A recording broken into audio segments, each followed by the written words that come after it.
इस class good morning. हाँ जी, ये दीक्षांत, हर्ष, कार्तिकेय, अपनी वीडियो ऑन कर लो बेटे। भी बच्चे, करण सिंह रावत, हाँ जी, वीडियो ऑन करके रखिए अपनी। मालवी, हाँ जी। हम पाठ पढ़ रहे थे साना साना हाथ जोड़ी, और हमने कल सीबीएसई का सैंपल पेपर करना था। ठीक है, वो उसके मैंने आपको दिखा दिया था कि पेपर का पैटर्न क्या है, और साथ में हमने ये चैप्टर पढ़ रहे थे साना साना हाथ जोड़ी, इसके क्वेश्चन आंसर करने हैं। ठीक है, तो अब प्रश्न 10 है इसका। सैलानियों को प्रकृति की अलौकिक छटा का अनुभव करवाने में किन किन लोगों का योगदान होता है? जो घूमने आते हैं, हिमालय की वादियों में जो लोग घूमने आते हैं, उनको वहां की जो प्रकृति है वो कैसी लगती है। ठीक है, उस प्रकृति का जो है, उस प्रकृति के की सुंदरता है, उसको वो कैसे महसूस करते हैं। ठीक है, और उसको उसको प्रकृति की सुंदरता को बनाकर रखना में किन किन लोगों का योगदान होता है, कौन कौन से लोग हैं जो उसमें काम करते हैं। ठीक है, सैलानियों को, सैलानियों मतलब घूमने वाले जो लोग हैं, सैलानियों को प्रकृति की अलौकिक छटा, सुंदरता, अलौकिक बहुत सुंदरता जो है अनुभव कराने में सबसे बड़ा हाथ एक कुशल गाइड का होता है। कुशल गाइड मतलब जो उनको रास्ता दिखाता है, उसके बारे में जानकारी देता है, जो अपनी जानकारी व अनुभव से सैलानियों को अवगत कराता है। अवगत कराना मतलब जानकारी देना। कुशल गाइड इस बात का ध्यान रखता है,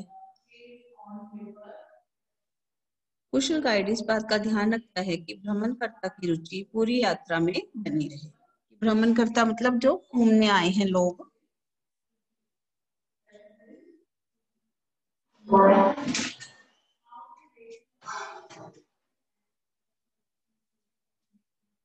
कि जो लोग घूमने आए हैं उनको, जो लोग घूमने आए हैं उनको जो सुंदरता है उसको महसूस कराना, ये सबसे पहला काम कौन करता है, किसकी जिम्मेवारी होती है ये, जो मतलब कौन योगदान देता है इसमें? सबसे पहले एक कुशल गाइड होता है। ठीक है, जो उनको वहां की जानकारी देता है, वहां के लोगों को, वहां के लोगों के बारे में बताता है, वहां की जो रुचियां हैं, वहां के लोगों का जो खान पान है, व्यवहार है, उसके बारे में जानकारी देता है, वहां के इतिहास के बारे में बताता है। कुशल गाइड इस बात का ध्यान रखता है कि भ्रमणकर्ता मतलब जो सैलानी है, यात्री है, की रुचि पूरी यात्रा में बनी रहे, वो बोर ना हो। भ्रमणकर्ता के भ्रमण में, घूमने में उसका जो प्रयोजन है सफल हो। जो इतने पैसे खर्च करके घूमने आया है तो उसको उसकी संतुष्टि भी मिले।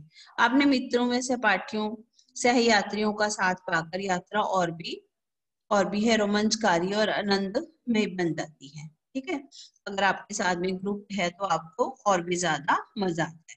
वहां के स्थानीय निवासियों, स्थानीय मतलब वहां के जो रहने वाले लोग हैं, उनके जनजीवन का भी महत्वपूर्ण स्थान होता है।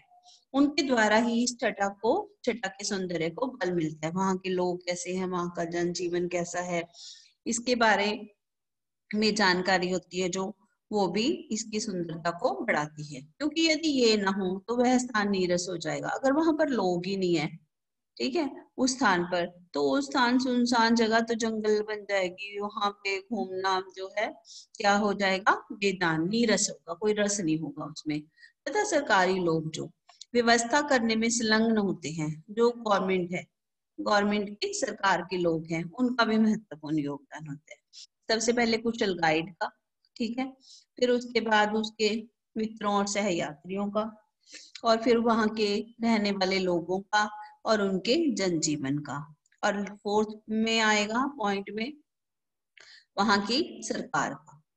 तो ये सारे मिलकर के सैलानियों की जो है सैलानियों को सुंदरता का अनुभव कराने में योगदान देते हैं। मतलब वहाँ के टूरिस्ट स्पॉट की जो व्यवस्था है उसको करने में ये सैलानियों को मतलब सुंदरता का अनुभव अच्छे से हो, अपनी जो यात्रा की संतुष्टि है उनको मिले, जो उन्होंने पैसे खर्च किए हैं वो वसूल हो जाएं। तो इस सब में ये 4 लोग हैं जो अपना योगदान देते हैं। ठीक है, फिर है अगला प्रश्न कि कितना कम लेकर ये समाज को कितना अधिक वापस लौटा देती है।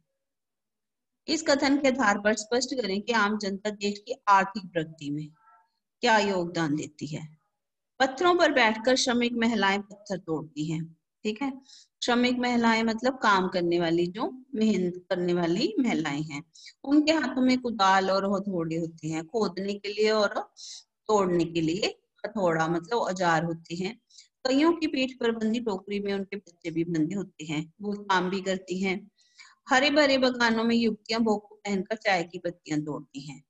ठीक है, उन्होंने चाय के बगानों में भी काम करती हैं, पत्थर भी तोड़ती हैं।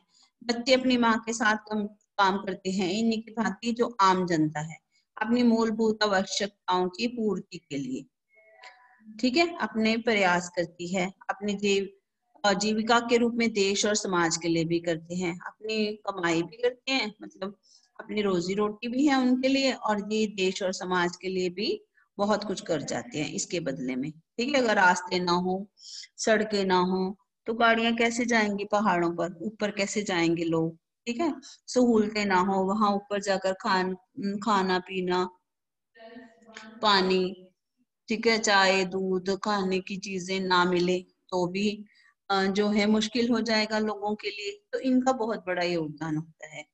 फिर है सड़कें, पहाड़ी मार्ग, नदियां, पुल आदि बनाना, इसमें भी ये काम करते हैं। खेतों में अन्न उपजाना, खेती भी होती है वहां पर। कपड़ा बुनना, कारखानों में काम करना, और सेवाओं से राष्ट्र को आर्थिक सुदृढ़ता प्रदान करते हैं, मतलब अपने देश को भी मजबूत करते हैं। ठीक है, तो ये क्या है, एक रीढ़ की हड्डी की तरह है।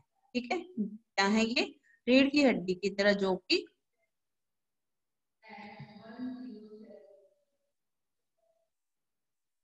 एक रीढ़ की हड्डी की तरह है।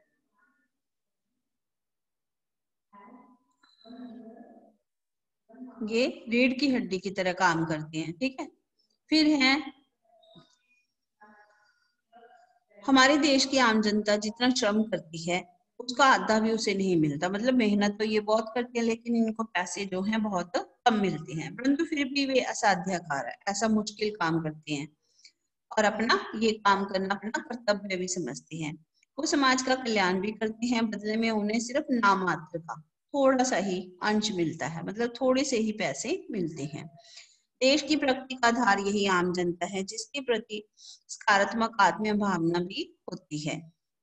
यदि आम जनता ना हो तो देश की प्रगति का पहिया रुक जाएगा। अगर वहां के लोग काम ना करें, ठीक है, तो क्या हो जाएगा, जो सकारात्मक सच्ची सोच है, अपनेपन की भावना है, अगर नहीं होगी तो क्या होगा, देश का विकास भी रुक जाएगा। ठीक है, तो कितना कम लेते हैं और ये कितना कुछ समाज को देते हैं, सड़कें बनाते हैं, पत्थर तोड़ते हैं, ठीक है, खेती भी करते हैं, और नदियां पुल बनाते हैं, तो ये और कारखानों में काम करते हैं, देश को भी मजबूत बनाते हैं, आर्थिक प्रगति को मजबूत बनाते हैं, और कितनी मेहनत करते हैं, और इनको बदले में नामात्र का अंश ही मिलता है। लेकिन ये अगर ना हो तो देश की जो मजबूती है वो क्या हो जाएगी, आर्थिक मजबूती कम हो जाएगी। ठीक है, प्रगति का पहिया रुक जाएगा, मतलब देश का विकास रुक जाएगा। ठीक है, अगला है, आज की पीढ़ी द्वारा प्रकृति के साथ किस तरह का खिलवाड़ किया जा रहा है।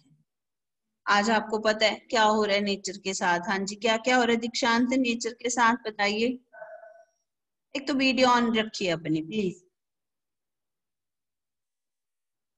हाँ जी, नेचर के साथ क्या क्या हो रहा है दीक्षांत बताइए। अब हम प्रकृति के साथ क्या कर रहे हैं, पेड़ पौधों को क्या करते हैं, बिल्डिंग बनाने के लिए पेड़ तोड़ रहे हैं।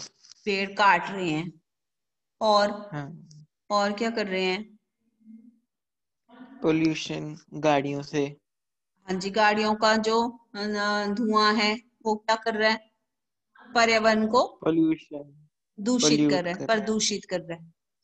क्या कर रहा है, पर्यावरण हाँ को जी। प्रदूषित कर रहा है। हाँ जी। और हर्ष, और क्या हो रहा है, कैसे हम पर्यावरण को प्रदूषित कर रहे हैं?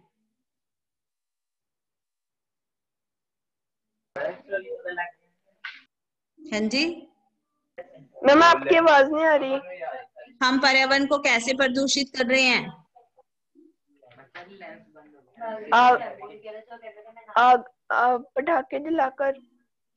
पटाखे जलाना, हाँ, उससे भी प्रदूषण होता है। और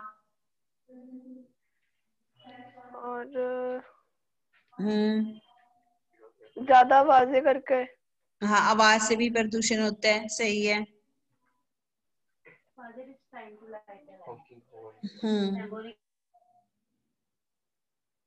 और करण, आप बताओ और कैसे होता है? करण सिंह रावत। Yes ma'am. कैसे होता है?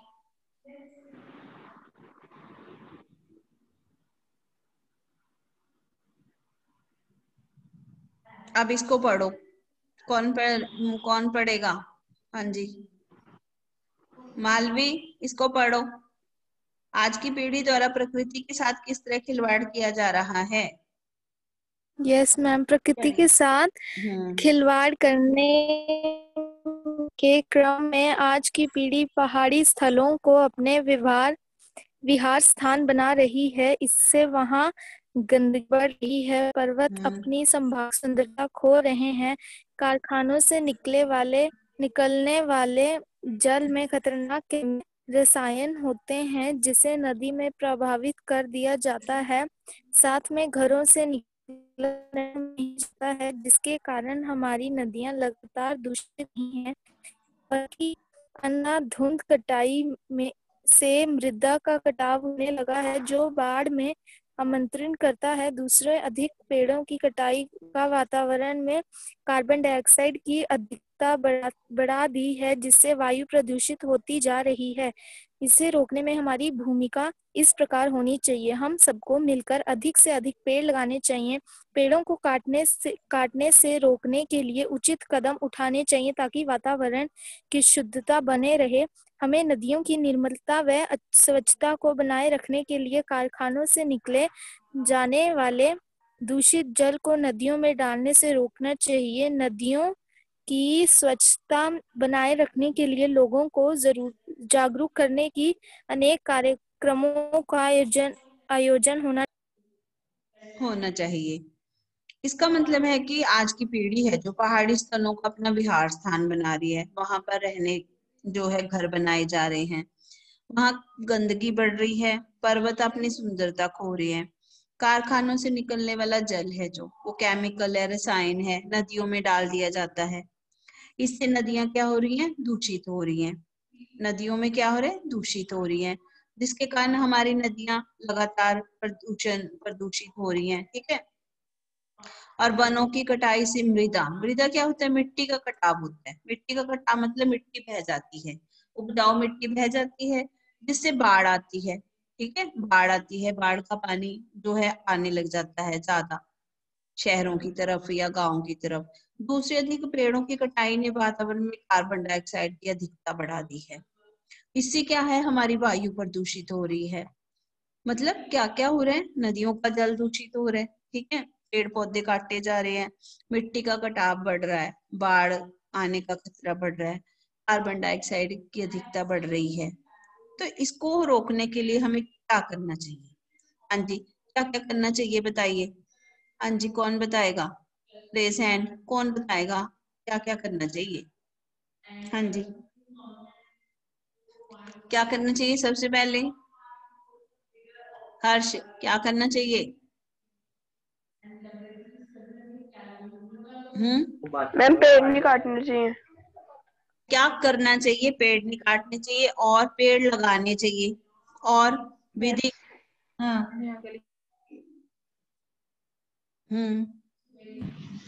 मैम नदियों को स्वच्छ बनाना चाहिए। हाँ, उसमें कारखानों का जो दूषित जल है, गंदगी है, नहीं डालनी चाहिए।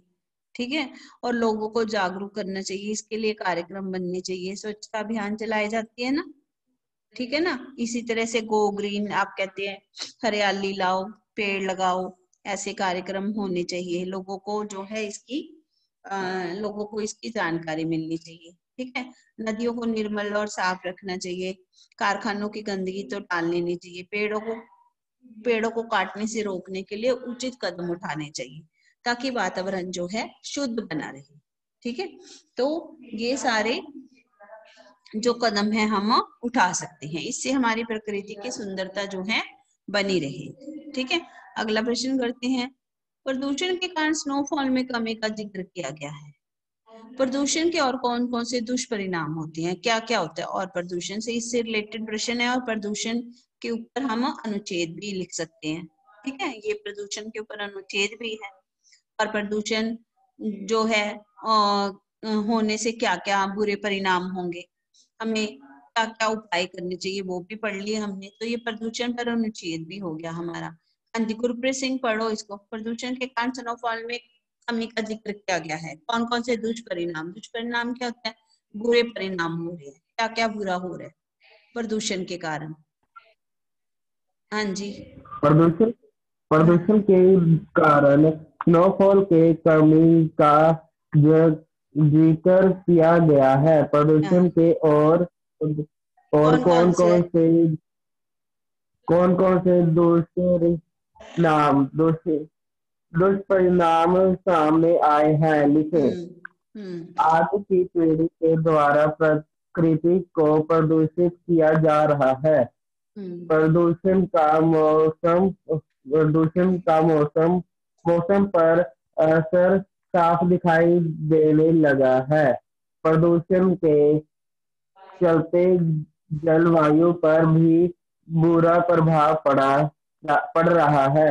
कहीं पर बारिश अतिरिक्त हो जाती है, तो किसी स्थान पर अप्रत्याशित रूप से सूखा पड़ रहा है। गर्मी के मौसम में गर्मी की अधिकता देखते बनती है। कई बार तो पारा अपने सारे रिकॉर्ड को तोड़ चुका होता है। सर्दियों के समय में यह तो कम सर्दी पड़ती है, यहाँ कभी सर्दी का पता ही नहीं चलता। ये सब प्रदूषण के कारण ही हो रहा है। प्रदूषण के कारण वायुमंडल में कार्बन डाइऑक्साइड की अधिकता बढ़ गई है, जिसके कारण वायु प्रदूषित होती जा रही है। इससे सांस की अनेक बीमारियां उत्पन्न होने लगी है। प्रदूषण के कारण पहाड़ी स्थानों का तापमान भी बढ़ गया है, जिससे स्नोफॉल कम हो गया। स्नोफॉल कम हो गया। प्रदूषण के कारण क्या क्या हो रहा है, प्रकृति को प्रदूषित किया जा रहा है। प्रदूषण का मौसम पर असर दिखता है, आप देखते हो ना, गर्मी कितनी अधिक पड़ने लगी है। ठीक है ना, कभी कभी अचानक बारिश आ जाती है, तो ये किस कारण होता है, प्रदूषण के कारण होते हैं। जलवायु पर इसका असर पड़ रहा है, कहीं बारिश होती है अधिक, तो कहीं सूखा पड़ रहा है। गर्मी में क्या होता है, गर्मी ज्यादा हो जाती है कई बार, और कई बार तो सारे रिकॉर्ड तोड़ देते हैं। ठीक है, फिर सर्दियों में या तो सर्दी पड़ती है, या फिर सर्दी का पता ही नहीं चलता। ये मौसम में जो बदलाव होता है, ये किस कारण हो रहा है, प्रदूषण के कारण। प्रदूषण के कारण कार्बन डाइऑक्साइड बढ़ रही है। ठीक है, वायु प्रदूषित होती जा रही है, सांस लेने से अनेक बीमारियां उत्पन्न हो रही हैं। ठीक है, और कहीं कहीं पहाड़ी स्थानों पर भी तापमान बढ़ गया है, स्नोफॉल में कमी आ गई है, अब उतनी स्नोफॉल नहीं होती। ठीक है, कई जगह तो स्नोफॉल जो है होनी बंद ही हो गई है।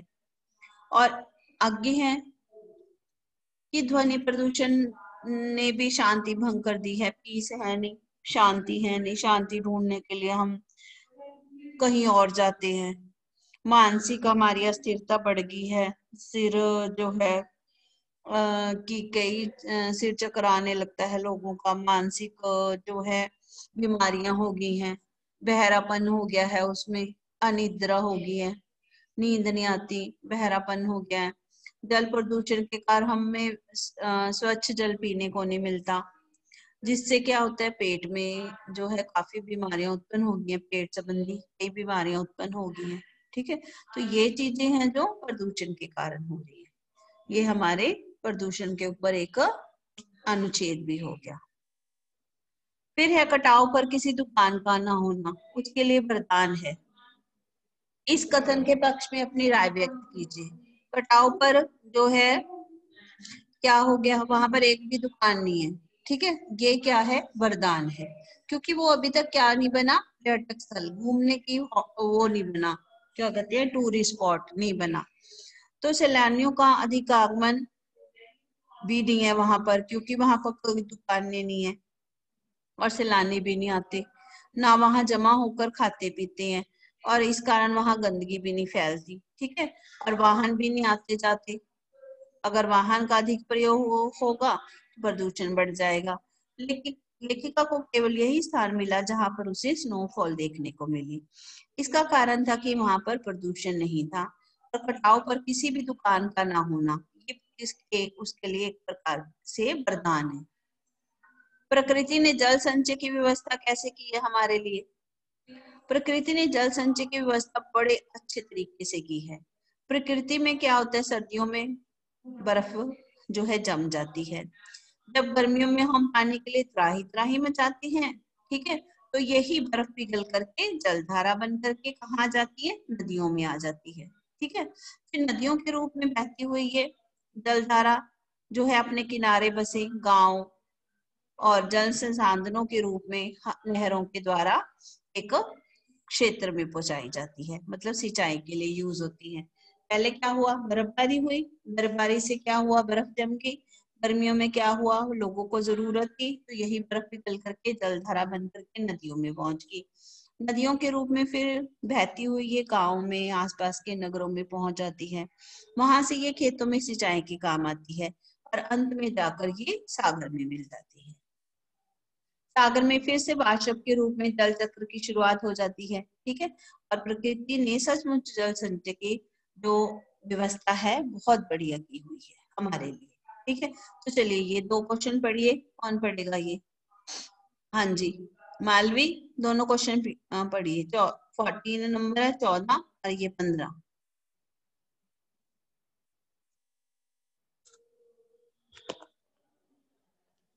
मालवी, हाँ जी,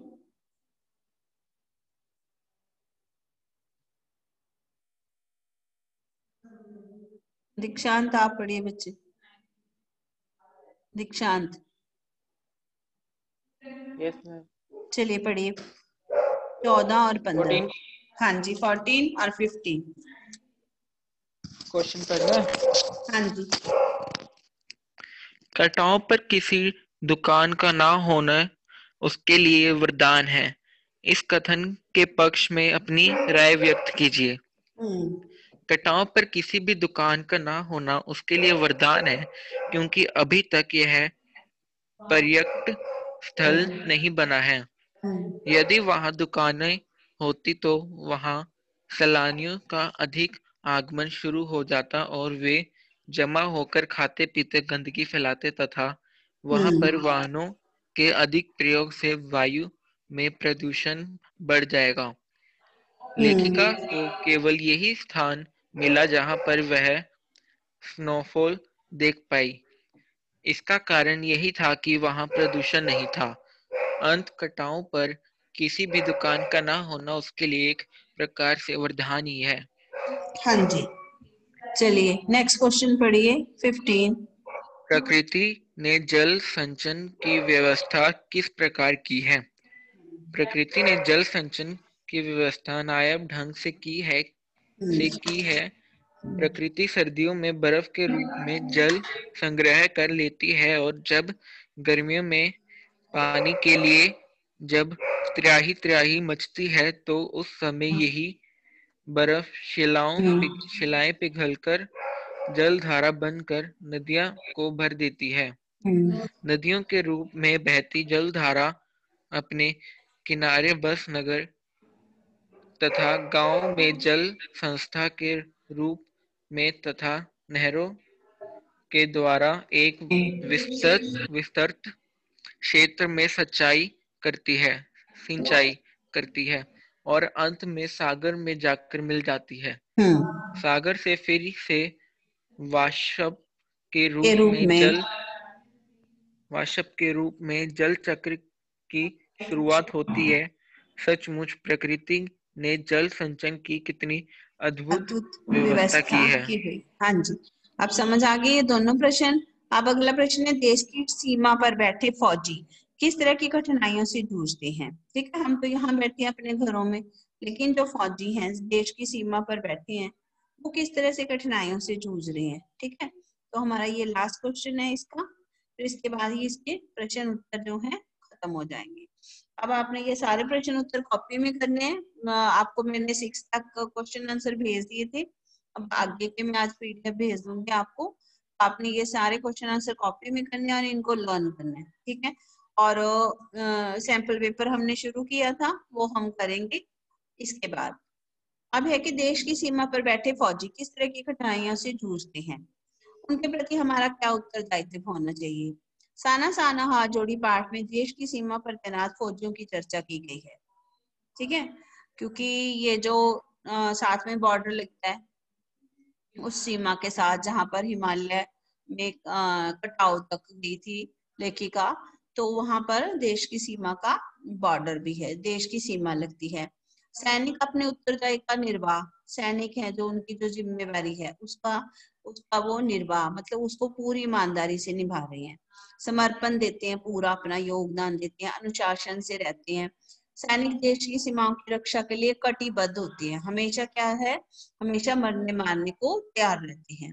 देश की सीमा पर बैठे फौजी प्रकृति के प्रकोप को सहन करते हैं। वहां पर देखो टेम्परेचर जीरो से भी और माइनस में चला जाता है, तो वहां पर तो जो है उनको कितनी मुश्किल आती है।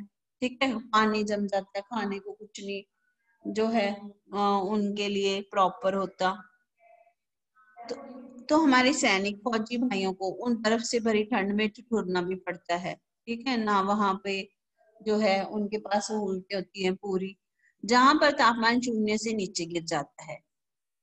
अब तापमान क्या हो जाता है, 0 से भी जो है माइनस में चला जाता है। नसों में खून जमा देने वाली ठंड होती है वहां पर। वहां सीमा की रक्षा के लिए तैनात रहते हैं वो। ठीक है, और हम अपने घरों में आराम से बैठे रहते हैं। ये जवान हर पल कठिनाइयों से जूझते हैं। आपने देखा कई बार वहां पर अंडे हैं जो पत्थर बन जाते हैं। ठीक है, पानी की तो वहां उनको गर्म करके जो है पीना पड़ता है, व्यवस्था होती नहीं है, पीने का पानी तक नहीं होता उनके पास। अपनी जान हथेली पर रखकर जीते हैं। हमें सदा उनकी सलामती की दुआ करनी चाहिए। उनके परिवार वालों के साथ हमेशा सहानुभूति रखनी चाहिए, प्यार सम्मान देना चाहिए ऐसे लोगों को। ठीक है, तो देश की सीमा पर रहने वाले लोग हैं जो हमारे लिए अपनी जिंदगियां वहां पर कुर्बान कर रही है, हमारे लिए वो वहां पर ठंड में ठिठुर रहे हैं और हमारे लिए जो है अपनी जान देने के लिए हमेशा तैयार रहते हैं। ठीक है, तो पढ़िए जी। हाँ जी ईशा, ये क्वेश्चन पढ़िए 16 question. Trisha Kanwar, video on कीजिए बेटे अपनी। टीशा, विधि आप पढ़िए प्रश्न नंबर 16। साना साना हाथ जोड़ी पाठ में देश की सीमा पर तैनात फौजियों की चर्चा की गई है। वस्तुत सैनिक अपने उत्तरदायित्व का निर्वाह ईमानदारी, समर्पण तथा अनुशासन से करते हैं। सैनिक देश की सीमाओं की रक्षा के लिए कटिबद्ध रहते हैं।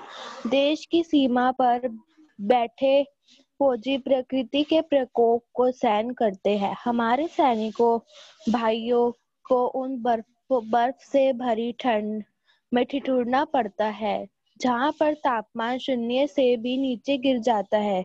वहां नसों में खून को जमा देने वाली ठंड होती है। वह वहां सीमा की रक्षा के लिए तैनात रहते हैं और हम आराम से अपने घरों पर बैठे रहते हैं।